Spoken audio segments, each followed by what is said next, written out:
আমি আপনাদেরকে উদারতা আহ্বান করব, সামনে জিলহজ মাস শুরু হচ্ছে। আল্লাহু আকবার, অনেক বড় ফজিলতপূর্ণ একটি মাস। এই মাসের প্রথম 10 দিনের কথা কুরআনে আছে, প্রথম 10 দিনের কথা হাদিসে আছে। আমি সেই বর্ণনা আপনাকে করছি ইনশাআল্লাহ। এখন থেকে প্রতিজ্ঞাবদ্ধ, ওয়াদাবদ্ধ হন, নিয়ত করেন এই 10 দিন আপনি খুব বেশি আমল করবেন ইনশাআল্লাহ। এই 10 দিনের ফজিলত আপনি লুফে নেওয়ার চেষ্টা করবেন, কোনোভাবেই যেন হাতছাড়া না হয়। সেই প্রতিযোগিতা আপনার আমার করা উচিত, কারণ আমি মুমিন, আমি জান্নাতে যেতে চাই।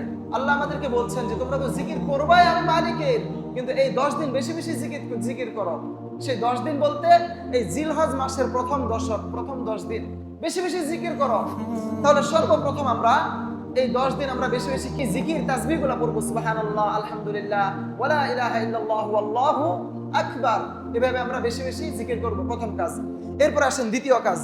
দ্বিতীয় কাজ হলো 1 জিলহজ থেকে নিয়ে 9 জিলহজ, 9 জিলহজ অর্থাৎ 9 দিন আমরা বেশি বেশি রোজা রাখবো। 1 জিলহজ থেকে নিয়ে 9 জিলহজ, এই 9 দিন আমরা বেশি বেশি রোজা রাখবো। প্রতিদিনই আমরা চেষ্টা করবো যেন আমরা রোজা রাখতে পারি।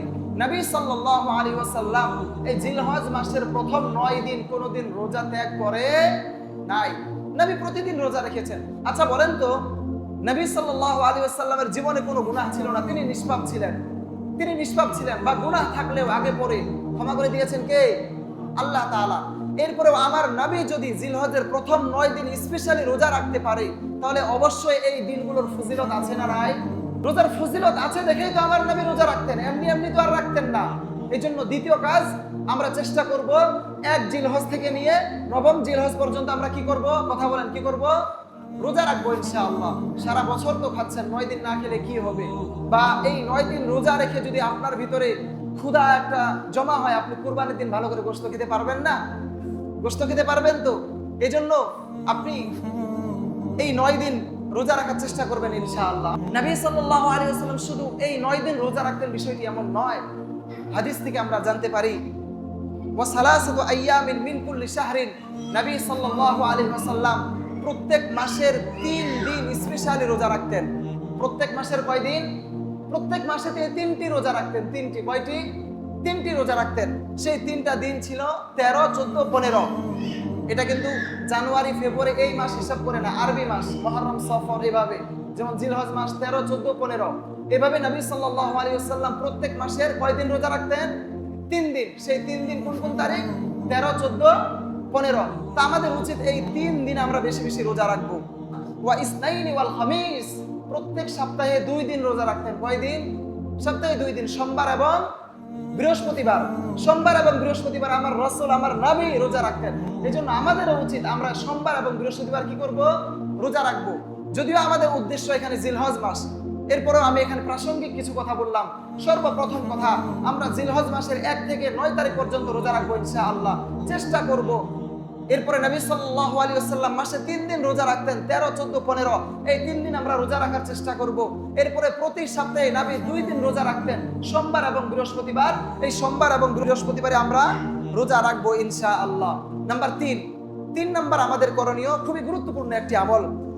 আমরা যারা কুরবানি করব, যারা কুরবানি করার ইচ্ছা পোষণ করেছি, অনেক আলেম, অনেক মুহাদ্দিসগণ বলেন যারা কুরবানি করব না তারাও আমলটি করতে পারি। তবে স্পেশালি যারা আমরা কুরবানি করব নিয়ত করেছি, ইচ্ছা পোষণ করেছি, তা আমাদের উচিত হবে আমরা জিলহজের 1 তারিখ থেকে নিয়ে কুরবানি করার আগ পর্যন্ত আমাদের হাতের নখ, চুল, শরীরের অন্যান্য যেই অবাঞ্ছিত পশমগুলো আমরা কেটে ফেলি, এগুলো আমরা কাটবো না।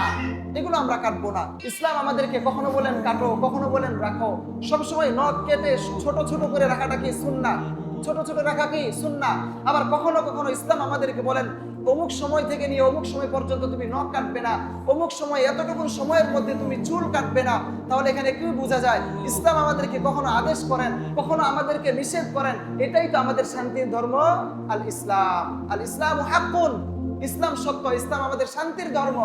আমাদেরকে কখনো আদেশ করেন যেই কাজের প্রতি, সেই কাজে আমাদেরকে কখনো আবার নিষেধ করেন। এজন্য আমরা যারা কুরবানি করার ইচ্ছা পোষণ করেছি, নিয়ত করেছি, তা আমাদের উচিত হবে আমরা জিলহজ মাসের চাঁদ দেখলেই পরে 1 তারিখ থেকে নিয়ে কুরবানি করার আগ পর্যন্ত আমরা শরীরের অবাঞ্ছিত লোম এবং হাতের পায়ের নখগুলো আমরা কাটবো না। নবী সাল্লাল্লাহু আলাইহি ওয়াসাল্লাম বলেন, হাদিস মুসলিম শরীফে আছে, 1977 নম্বর হাদিস, ক্বালা রাসূলুল্লাহ সাল্লাল্লাহু আলাইহি ওয়াসাল্লাম, ইদা দাখালাতুল আশার, যখন তোমরা জিলহজ মাসের প্রথম দশক পেয়ে যাও, জিলহজ মাসের চাঁদ যখন তোমরা দেখো অথবা প্রথম দশক যখন তোমরা পেয়ে যাও, ওয়া আরাদা আহাদুকুম আইয়ুদহিয়া, এবং তোমাদের মধ্যে যারা কুরবানি করার ইচ্ছা পোষণ করেছে, যারা কুরবানি করবে ইচ্ছা পোষণ করেছে, নিয়ত করেছে, তারা যেন ফালইউমসিক আন শারিহি ওয়া আসফারিহি, তারা যেন তাদের চুল এবং হাত পায়ের নখে যেন ইউমসিক মানে স্পর্শ করা, কাটার কথা কিন্তু বলেন নাই, মানে স্পর্শ পর্যন্ত যেন না করে। তার মানে কি, যেন আমরা না কাটি। যদি আমরা কুরবানি করার ইচ্ছা পোষণ করেই থাকি, এখন থেকে নিয়ত করেন এক জিলহজ আসার আগেই আমরা আমাদের চুল যদি বড় হয়ে থাকে, হাত পায়ের নখ যদি আমাদের বড় হয়ে থাকে, 1 তারিখের মধ্যে আমরা কেটে ফেলবো। 1 তারিখ আসলে আমরা কুরবানির আগ পর্যন্ত আমাদের শরীরের হাত পায়ের নখ এবং চুল বা শরীরের অন্যান্য অবাঞ্ছিত লোম আমরা কাটবো না ইনশাআল্লাহ। এটা কয় নাম্বার আমল? 3 নাম্বার আমল। এরপরে 4 নাম্বার আমল বলছি। রোজা রাখার ক্ষেত্রে বলেছিলাম 1 থেকে নিয়ে 9 তারিখ পর্যন্ত রোজা রাখবো, আর বলেছিলাম প্রত্যেক মাসের 13, 14, 15 তারিখে আমরা রোজা রাখবো। সেই সাথে বলেছিলাম প্রত্যেক সপ্তাহে যদি সম্ভব হয় সোমবার এবং বৃহস্পতিবার রোজা রাখবো, কারণ এই দিনগুলোতে আমার নবী সাল্লাল্লাহু আলাইহি ওয়াসাল্লাম রোজা রেখেছেন। দেখেন আমাদের জন্য ইসলাম কতটা সহজ করে। এরপরে আমি আপনাদের সম্মুখে আরেকটি হাদিস পেশ করব। নবী সাল্লাল্লাহু আলাইহি ওয়াসাল্লাম সেই হাদিসে বলেন, কোন ব্যক্তি যদি জিলহজ মাসের 1 থেকে নিয়ে 8 তারিখ পর্যন্ত কেউ যদি রোজা রাখতে নাও পারে, এটা ফরজ ওয়াজিব কিছুই নয়। যদি ফরজ বা ওয়াজিব হতো আমাদের জন্য এটা বাধ্যবাধকতা করে দিত যে হ্যাঁ তোমরা রোজা রাখো, রাখতে হবে, বাধ্যবাধকতা করে দিত, কিন্তু এটা করেন নাই। আমাদেরকে এটার উৎসাহ, এটার ফজিলত আমাদেরকে বর্ণনা করেছেন। আপনি চাইলে রাখতে পারেন, যদি রাখেন ফজিলত আছে না নাই? অনেক বেশি ফজিলত। নবী সাল্লাল্লাহু আলাইহি ওয়াসাল্লাম বলেন, কেউ যদি জিলহজ মাসের 1 থেকে নিয়ে 8 তারিখ পর্যন্ত রোজা রাখতে না পারে, সে যেন নবম জিলহজ অর্থাৎ 9 জিলহজের রোজাটা মিস না করে। 9 জিলহজ অর্থাৎ কুরবানির আগের দিনের রোজাটা যেন আমরা কেউ মিস না করি। নবী সাল্লাল্লাহু আলাইহি ওয়াসাল্লাম বলেন, সিয়ামু আরাফাতা ইন্নী আহতাসিবু আলাল্লাহি আন ইউকাফফিরা সানাতাল্লাতী ক্বাবলা ওয়াল্লাতী বা'দা। আল্লাহর নবী সাল্লাল্লাহু আলাইহি ওয়াসাল্লাম নবম জিলহজ অর্থাৎ আরাফার দিন আমাদেরকে রোজা রাখতে বলেছেন। কোন ব্যক্তি যদি এই নবম জিলহজ 9 জিলহজে রোজা রাখতে পারে, তাহলে আল্লাহর নবী বলছেন তার পূর্বের 1 বছর এবং সামনের 1 বছরের গুনাহ মাফ করে দিবেন কে? আল্লাহ সুবহানাহু ওয়া তাআলা মাফ করে দিবেন। কত সহজ করেছে। প্রথম কি বললাম? 1 থেকে নিয়ে 9 তারিখ পর্যন্ত আমরা রোজা রাখবো। যদি একান্ত 9টি রোজা রাখতে নাও পারেন, 9 জিলহজ আপনি রোজা রাখবেন। এই 9 জিলহজ যদি আপনি রোজা রাখতে পারেন, তাহলে আল্লাহ তাআলা বলছেন আপনার পূর্বের এবং সামনের 1 বছর অর্থাৎ 2 বছরের গুনাহ মাফ করে দিবেন আল্লাহ সুবহানাহু ওয়া তাআলা। ফজিলত আছে না নাই? ফজিলত আছে না নাই? জিলহজ মাসের অনেক বেশি ফজিলত বাবা। আমি শুরুতেই বলছিলাম, আপনি আমল করে, আপনার আমল দেখিয়ে আপনি জান্নাত অর্জন করতে পারবেন না। কোনো মানুষ তার আমলের বিনিময়ে জান্নাতে যেতে পারবে না। আল্লাহ যদি কাউকে ধরেই বসে তুমি হিসাব দাও এরপরে জান্নাতে যাও, ওয়াল্লাহি আল্লাহর কসম তার জন্য জাহান্নাম অবধারিত হয়ে যাবে। এজন্য আপনাকে স্পেশাল কিছু আমল বের করতে হবে, যে আমলগুলোর বদৌলতে আপনি আল্লাহকে বলতে পারবেন যে মালিক আমি তো অমুক অমুক আমল করেছি, মালিক আমার তো স্পেশাল এই আমলটা আছে, সে আমলের বিনিময়ে আপনি আমাকে জান্নাতের মেহমান করে দেন। সুবহানাল্লাহ। এজন্য আপনাকে এভাবে কিছু স্পেশাল আমল করার দরকার আছে না নাই? দরকার আছে।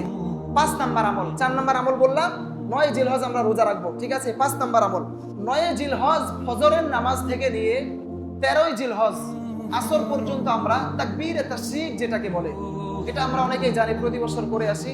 এই আমলটি আমরা করব ইনশাআল্লাহ। 9 জিলহজ ফজরের নামাজ পর থেকে শুরু হবে, 13 জিলহজ আসর পর্যন্ত আমরা তাকবীরে তাশরিক, ফরজ নামাজ শেষ হওয়ার পরে একটা কি দিব? তাকবীর দিব। সেই তাকবীরটি কি? নবী সাল্লাল্লাহু আলাইহি ওয়াসাল্লাম বলেন, ইন্না হাযিহিল আইয়াম আইয়ামু আকলিন ওয়া শুরবিন ওয়া যিকরিন। এই নির্দিষ্ট দিনগুলোতে 9 জিলহজ থেকে নিয়ে 13 জিলহজ আসর পর্যন্ত এই দিনগুলোতে তোমরা আকলিন তোমরা বেশি বেশি খাবে, ওয়া শুরবিন তোমরা বেশি বেশি পান করবে, ওয়া যিকরিন এবং আল্লাহ সুবহানাহু ওয়া তাআলার জিকির করবে, বেশি বেশি জিকির করবে। আমার নবী বলছেন এই দিনগুলোতে তোমরা খাও, পান করো এবং কি করো? আল্লাহর জিকির করো। এবং এই দিনগুলোতে তুমি তাকবীরে তাশরিক যেটাকে বলা হয়, সেই তাকবীর তুমি বেশি বেশি দাও। প্রত্যেক ফরজ নামাজে পরে আমরা কি করব?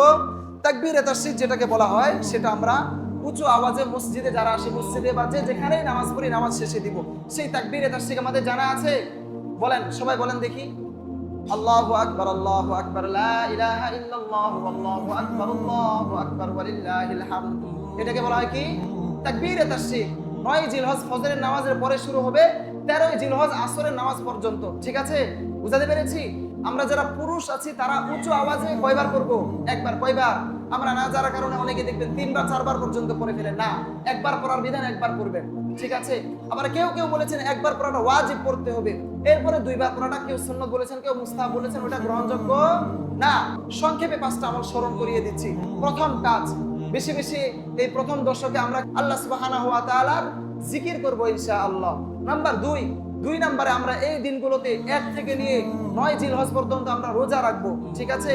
নাম্বার 3, এই দিনগুলোতে আমরা যদি 1 থেকে 9 তারিখ পর্যন্ত রোজা রাখতে নাও পারি, অন্তত আমরা ঈদের আগের দিন অর্থাৎ 9 জিলহজ আমরা একটি রোজা রাখবো ইনশাআল্লাহ।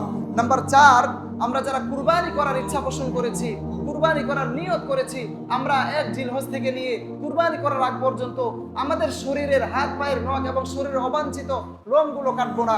নাম্বার 5, আমরা 9 জিলহজ থেকে নিয়ে 13ই জিলহজ আসর পর্যন্ত আমরা তাকবীরে তাশরিক পাঠ করবো ইনশাআল্লাহ। এই 5টা আমল করবো তো ইনশাআল্লাহ।